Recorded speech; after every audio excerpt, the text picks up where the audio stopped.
세 분께서 검찰의 직접 수사가 문제가 있다. 사실 많습니다. 우리 이 수사와 기소가 합쳐져 있으면 기소보다는 수사 기관화 되어 있습니다. 사실 공소 유지를 담당하는 검사가 별로 없거든요. 그래서 그런 문제점 때문에 검찰의 직접 수사를 좀 기지하고 그런 부분들을 경찰이 하거나 아니면 중대범죄수사청, 수사청에서 해줬으면 좋겠다. 왜 경찰 민감기 회장님 이 양산의 주범이 지킬 때께서 말했지만 수사를 뭐 해보면 목적 제한적일 수밖에 없습니다. 수사를 하는 사람은 이런 나쁜 놈이 있나 이런 생각이 들 정도로 그게 몰입이 될 수밖에 없거든요. 그런 차원에서 중대범죄수사청, 공소청 얘기가 너무 약한데 또 뭐 그런 불구하고 시행령으로 지금 뭐 지난 쫓기려고 했지만은 시행령으로 다 넓히고 있다 하고 또 뭐 지금 21대 국회에서 좀 그나마 좀 조정을 하고 끝내야 되는 건 아니냐 이런 말씀을 하시는데요. 저는 의문입니다.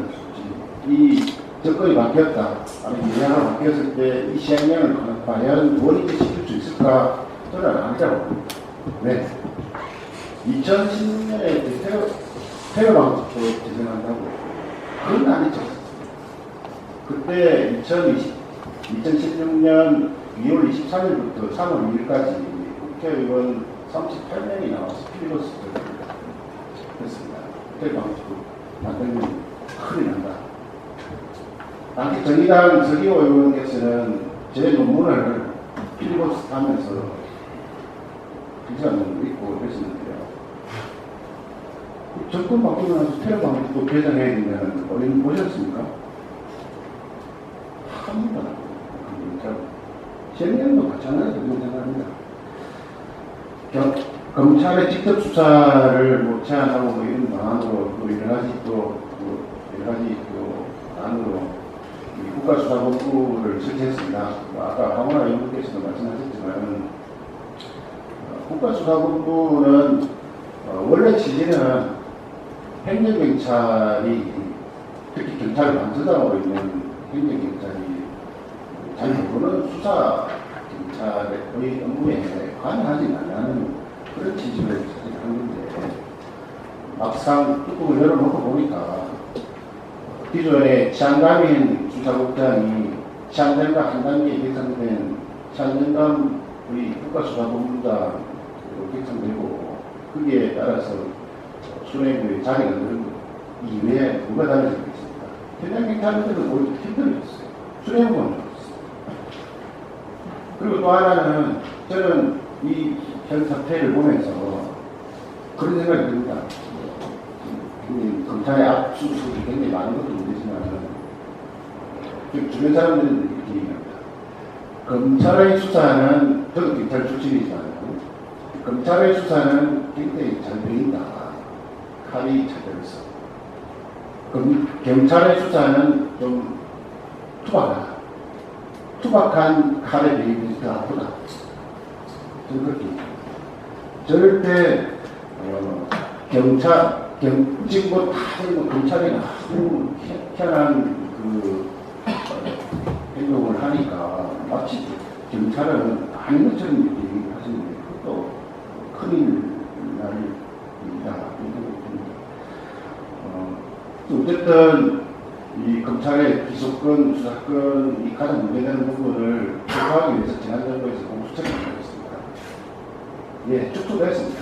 원래 설계했던 것보다 25명의 검사로 만들어졌죠. 저는 그 25명의 검사로도 충분히 할 수 있다고 생각합니다. 근데 어땠습니까? 공수처장은 누구예요? 제가 생각할 때는 초대 공수처장을 적어도 검사장 출신에 아주 정말 있는 사람으로 임명했다면 그 조직 자원력 그리고 수사 역량을 충분히 키울 수 있지 않았을까 그렇게 생각합니다. 그런 측면에서 굉장히 문제가 많다. 지금 이 시점에서 뭐 중대범죄수사청이 입법화 되지 않겠지만 저희들이 받지 않습니까? 이른바 금수환법도 뭐 극단 정상화법이라고 얘기를 하지만 행정부의 그 법을 실질적으로 집행하게 되는 행정부가 공감하지 않는 이 법은 정말 문제가 많은 지금 딱 그런 거죠. 법무부랑 기타청에서 크게 어쨌든 행정부니까 공감하지 않는 그 법이 만들어지니까 지금 제대로 시행이 안 되잖아요. 시행이 안 되면 그냥 오히려 행정부의 입맛에 맞도록 그걸 진행시켜보지 않습니까? 어설프게 법을 만들어가는 또다시 그게 저희들에게 큰 날로 가고 있지 않을까 싶습니다. 대통령을 저는 이 상황을 보면서 혼동스럽습니다.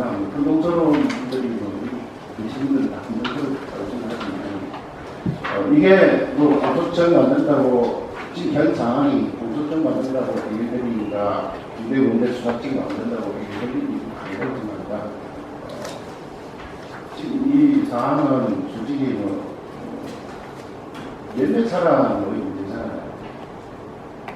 그 사람들만 바뀌면 검찰도 따라가고 경찰이 따라가고 근데 이게 중대범죄 수사청 만들었다고 그러면 공소청하고 중대범죄 수사청이 분리됐다고 해서 그러면 지금 현 상황이 그대로 적용됐을 때 그 사람들이 다른 행동을 할까요?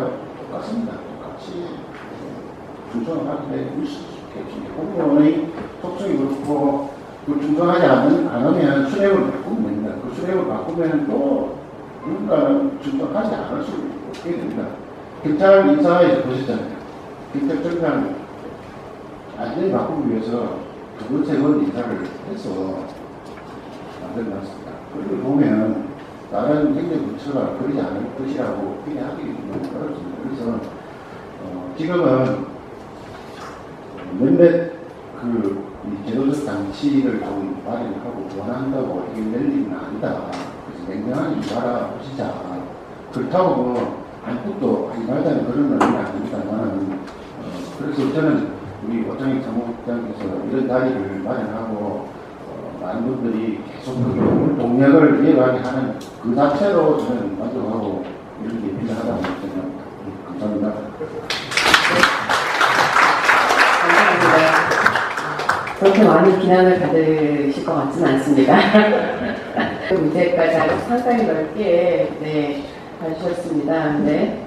계시는 우리 발제하신 현 변호사님 마지막 멘트 들으면서 혹시 플로어에서 먼저 한두 분 정도 말씀 듣고 마지막으로 현 변호사님 발제하셨으니까 말씀을 듣고 마치도록 하겠습니다. 혹시 먼저 손 드셨습니다. 네, 저는 대전을 살고 있는 이주인이라는 사람인데요. 사례를 한번 설명해 드리겠습니다. 혹시 아까 안녕하세요. 전국 경찰지장역의 충남 대표 김덕구입니다. 그리고 단순한 질문이 있는데요. 의원님한테 질문을 드려야 되는데 질문을 드렸더니 그냥 멍거리 그냥 주시더라고요. 다름이 아니고 이제 검찰의 검수완박에 대해서 이제 저희가 검찰의 수사권을 경찰에서 다 가져오는 걸로 그렇게 알고 있었는데 검찰의 시행령을 개정을 해서 현재 모든 수사 권한을 그들이 갖고 있는데요. 아까 그 문제에 대해서 아까 황운하 의원님께서 국회법을 개정하고 검찰청법을 개정하면은 충분히 어느 정도 이제 막을 수 있다고 하셨는데 저는 이 법안이 사실 민주당에서 주도적으로 하고 있는 걸로 알고 있습니다. 그럼 현재 국회 과반수 이상의 의석을 가진 민주당에서 왜 그 법안을 여태까지 알면서도 그걸 해결 못하고 있는지 저 진짜 그게 궁금합니다. 진짜 그게 민주당 의원들께서 그거를 해결할 의지가 있는지 그것부터가 사실 사상 검증을 좀 해야 된다고 하는데 그 부분에 대해서는 진짜 단순하지만 궁금합니다. 답변을 해줄 수 있는 교수님이 계시면은 속 시원하게 좀 말씀해 주십시오. 근데 지금 이거 유튜브로 질문도 혹시 네네. 그러면 반드시 유튜브 생중계를 의원실에 보내드려가지고 그 답을 저희 질문하신 우리 네 질문하신 분께 제가 뭐 그건 아니지만 민주당에 속해 있으니까 뭐 답변할 책임은 있는 것 같습니다. 예. 앞에 다 나왔습니다만 사실은 이제 원래 우리 황민호 의원님이나 김영민 이런 분들이 적절성 완전 폐지 쪽으로 다 잡았었잖아요. 공수처 보관단에서 보관을 하고 있는 상황인데 왜 또 못하느냐. 앞에도 나왔잖아요. 그러니까 이거 하면서 어찌 보면 이제 선거도 지고 뭐 대선도 됐다라는 평가들이 있다 보니까 이제 뭐 당연히 황망 의원님이나 뭐 국민의힘은 계속 하자고 계속 얘기했는데 안 되는 상황이고 또 당내에서도 제가 보기에 이제 결국은 공수처 설치와 이 검찰 개혁 법안이 실패한 거 아니냐 지금 뭐 지금 교수님 말씀처럼 결국은 뭐 그렇게 난리쳐서 만들었는데 그래서 만들고 공수처 만들고 뭐 별거 없지 않느냐. 근데 다시 또 할 수 있겠냐 이런 이제 제가 보기에는 비관적인 시각도 많이 있는 게 사실 같습니다. 저는 이제 그렇게 전해는 듣고 있습니다. 제가 직접 뭐 한 건 아니고 네 답변 되는지 모르겠습니다. 예, 그 서초 이제 경찰에 이제 수사권이 많이 넘어왔습니다. 근데 국회에서는 예산하고 예산, 인력 예산 이런 그 예산 부분을 갖고 있습니다. 지금 중요한 거는 검찰에 있는 수사권을 분산을 시키자는 취지입니다. 특히 중대범죄수사청이나 뭐 공소청 이런 부분도 예산도 나눠줘야 됩니다. 검찰에서 예산을 너무 많이 갖고 있으니까 아니 그 법안이지만은 예산을 공평하게 나눠줘야 됩니다. 경찰에 수사권만 줬지 사실은 예산, 인력 이런 걸 전혀 주지 않아가지고 지금 엄청 어려워하고 있고 그게 이제 사실적으로 이제 문제가 되고 있습니다. 앞으로 형사사법 선진화 과정에서도 가감없이 검찰의 예산을 골고루 분배를 정확하게 해줘야 됩니다. 국회에서.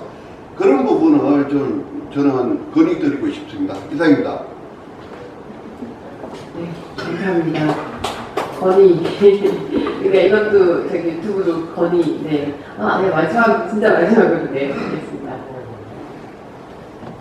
김한식 교수님 말씀 들어보니까 경찰은 정말 오랫동안 현장 유건도 했지만 우리 선배들도 많이 해서 사실은 저희들이 19년 12월에 그 직장 현재 발표할 수 있는 법안이 통과가 됐고 작년 4월에 이제 전국을 연합할 수 있는 연합법이 통과가 됐습니다.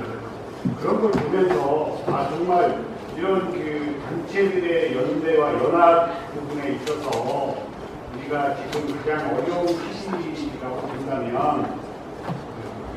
제가 지지난주에 이제 오늘 코로나 연락을 받고 우리 회장님들 참석 안 하면 내가 징계를 내리겠다 건강을 해야 되는데 사실 와서 공부하고 배우고 우리 그 교수님들이라든가 그 변호사님들 코로나 계속 국회에서 하는 분들에 대해서 참석을 한 평균 한 30명 정도씩 하고 있거든요. 그래서 저희들도 그동안 사실은 단체라는 곳이 없었기 때문에 그냥 메아리처럼 들리는 목소리들이었거든요. 그래서 올 2월 달에도 저희들이 그 교수님 3분, 변호사님 3분에서 그 한동훈 법무장관 권한쟁의 심판 정부에 저희들이 그 반대 의견서를 제출했습니다. 직장협회 명의로 한 130페이지에는 이런 것들이 정말 그 단체가 없다면 과연 이런 활동들이 이루어질 수 있을까. 그래서 그 형사사법 문제에 대해서 아까도 말씀드렸지만 수사기소분리 법안에 대해서 물론 뭐 상당히 지금 어려운 상태지만 그래도 또 한 발 앞으로 나가야 되지 않겠나. 그래서 아까 김한식 교수님 그 말씀 드리면서 그러면 그 이분들의 지금 교정직 공무원들의 간절함은 어디서 나오는가. 저는 간절함을 보지 못했고 저 스스로도 교정직 그러면 우리 마을 검찰에 쓰다가니 이렇게 생각을 하고 있을 정도니까 이런 인식 자체가 아직도 우리 사회에서 바뀌지 않는다면 상당히 시간이 오래 걸리지 않겠는가라는 생각을 한번 해봅니다. 그렇게 된다면 네, 무슨 법이죠? 그 단체를 결성하신 저는 그 공무원 직장 협의회 법입니다. 그래서 아마 좀 가능하지 않을까. 네, 감사합니다. 혹시 뭐 시간이 저희가 많이 지나긴 했지만 발전한 토론하신 우리 발전자분께서 혹시 한 말씀이라도 이 말씀 꼭 드리고 싶다 이런 거 있으면 한 말씀 해주시고 끝내도록 하겠습니다. 없습니다. 네, 장시간 토론회에 또 참석해 주시고 또 끝까지 자리해 주셔서 너무 감사드리고요. 오늘 이 또 저희 형사사법 선진화 방안에 대해서 논의한 것들이 뭐 하나의 사법 발전을 위한 초석을 다지는 기회가 또 될 수 있을 것이라고 생각을 합니다. 그럼 오늘 토론을 여기서 마치도록 하겠습니다.